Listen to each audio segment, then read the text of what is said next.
नगर जिले की तहसील श्री विजयनगर के अंदर एक छोटा सा गांव है 10 जीबी, जहां संत रामपाल जी महाराज जी के अनुयायियों के द्वारा सत्संग का प्रोग्राम किया गया है। और आज हम उस सत्संग के बारे में आपको बताएंगे कि किस प्रकार यहां सत्संग करवाया गया है।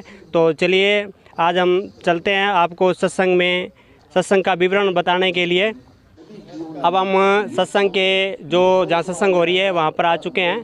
तो भक्तों से मिलते हैं, संत रामपाल जी महाराज जी के अनुयायियों के द्वारा जो सत्संग करवाया जा रहा है, और इनसे पूछते हैं कि आज सत्संग छोटे से गांव के अंदर लगाने का क्या उद्देश्य है। सर नमस्कार जी। सतसेव जी। क्या नाम है सर आपका? गोपीदास है जी। कहाँ से आए हैं सर आप? जैत सर से। सर यह 10 जीबी जो गांव है ये छोटा ही गांव है, कोई इतना बड़ा नहीं है, लेकिन यहाँ पर संत रामपाल जी महाराज जी के द्वारा जो सत्संग कराया जा रहा है इसका क्या उद्देश्य है सर? हाँ जी, वैसे आपको बता देता हूँ जी, मैं भी ग्रामीण इलाके से हूँ। छोटा सा गांव है, लेकिन जो पुस्तक से वही प्रचार हुआ संत रामपाल जी महाराज के तत्व ज्ञान का, जो नज़दीक में जैसे 11-12 जीबी है, यहाँ पे नज़दीक के गांव में प्रचार हुआ है और लोग आए हैं, काफ़ी लोग आए हैं। तो सत्संग का मुख्य उद्देश्य यही है कि जैसे हमारे को परमात्मा के बारे में ज्ञान हुआ तो हमारी ये जिज्ञासा होती है कि हमारे जो ग्रामीण भाई हैं तो उनको ये ज्ञान जन जन तक पहुंचाने के उद्देश्य ये सत्संग संत रामपाल जी महाराज द्वारा लगाया जा रहा है। तो हम सत्संग के अंदर आ चुके हैं और एक बहन जो है वो हमारे साथ में जुड़ी हुई है, तो इनसे पूछते हैं क्या नाम है बहन जी आपका? मेरा नाम ब्रजेश दासी है। तो बहन जी आप यहाँ पे सत्संग सुनने आए हो? जी हाँ। बहन जी आपकी उम्र की लड़कियाँ तो जो है वो या तो पढ़ने कॉलेज में जाती है या फिर सिनेमा में या ऐसी बहुत सारी चीज़ों में इन्वॉल्व रहती हैं, लेकिन आप सत्संग के अंदर सत्संग सुनने आए हैं, किस प्रकार ये संभव कैसे हुआ? सर ये संभव सिर्फ और सिर्फ सतगुरु संत रामपाल जी महाराज जी की दया से हुआ।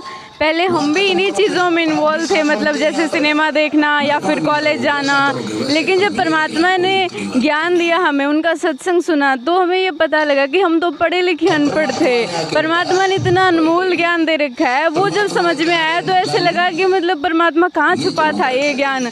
हम तो तड़प रहे थे आपके लिए और आपने इतनी बड़ी दया करी कि हमें ये ज्ञान समझ में आया। आपका ये अमृत ज्ञान हमें पता लगा। परमात्मा कहते हैं कि मानुष जन्म दुर्लभ है, ये मिले न बारंबार, जैसे तरवर से पत्ता टूट गिरे बहुर न लगता डार। तो भगवान ने हमें ये मनुष्य जीवन तो भक्ति करने के लिए दिया था, और हम लोग इसे ऐसे ही बर्बाद कर रहे थे जैसे कि मेरी उम्र की लड़कियां कोई कॉलेज जाती है, कोई होटल जाते हैं, तो इस प्रकार से वो जीवन को बर्बाद करें। लेकिन परमात्मा ने इस अमृत ज्ञान से हमें समझाया है कि ये मनुष्य जीवन हमें सिर्फ भक्ति करने के लिए मिला है, और अगर हम मनुष्य जीवन में सत भक्ति कर लेंगे, जो परमात्मा का रिप्रेजेंटेटिव होता है, वो 3 नामों का जाप देता है, वो नाम जाप अगर हम ताउम्र मर्यादा में रह के भक्ति कर लेंगे तो हमारा मानव जीवन का मूल उद्देश्य सफल हो जाएगा। बहन आपने एक बहुत अच्छी बात बताई है कि हम जैसे फिल्म वगैरह नहीं देखने जाते हैं, तो घर में जो टीवी वगैरह है, क्या उस पर आप नाटक या फिल्म वगैरह नहीं देखते हैं?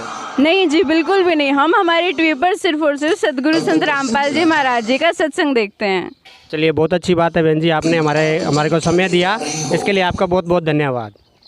थे और यहाँ पर बहुत ही अच्छा सत्संग का प्रोग्राम जो हो रहा है, और यहाँ के जितने भी संत रामपाल जी महाराज जी के अनुयायी हैं वो फिल्मों को नहीं देखते हैं, ऐसा हमें सुनने को मिला। और हमने पूछा भी इस बहन के माध्यम से, इन्होंने बताया कि फिल्में वगैरह हम नहीं देखते हैं, घर में सिर्फ टीवी अगर रखा है तो संत रामपाल जी महाराज जी का सत्संग ही सुनते हैं। चलिए और भी अगर इस तरीके की नई जानकारी आप तक पहुँचाते रहेंगे, तो आगे नेक्स्ट टाइम के लिए फिर बने रहिए हमारे साथ। धन्यवाद।